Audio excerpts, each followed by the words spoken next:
La forêt de Mbao, en banlieue de Dakar, est l'un des derniers poumons verts de la capitale sénégalaise.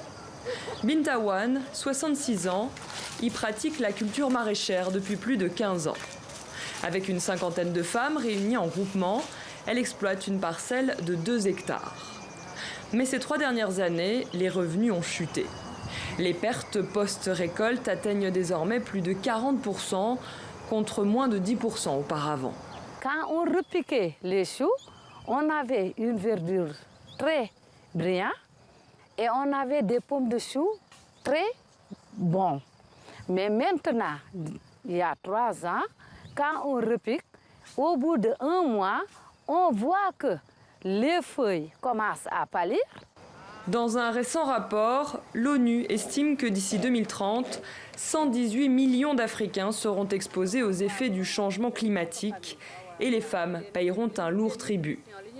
Radi Camara, fondatrice de l'association Vacances Vertes, qui promeut l'agroécologie et l'écoféminisme, sillonne le Sénégal à la rencontre des femmes du monde rural. Ça, c'est le soleil, c'est dû au soleil. Vous allez en Casamance, elles sont confrontées à la salinisation des sols.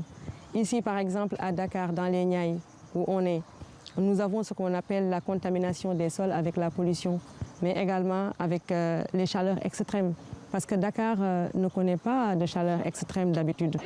Pollution, érosion côtière, inondations, les effets du changement climatique sont multiples au Sénégal.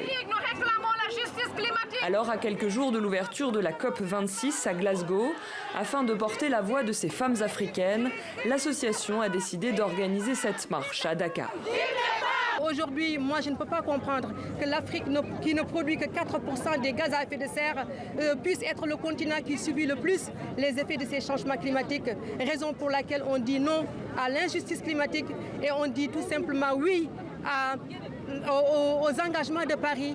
L'accord de Paris, adopté en 2015 lors de la COP21, vise à limiter le réchauffement de la planète à 2 degrés Celsius par rapport à l'ère pré-industrielle, si possible 1,5 degré.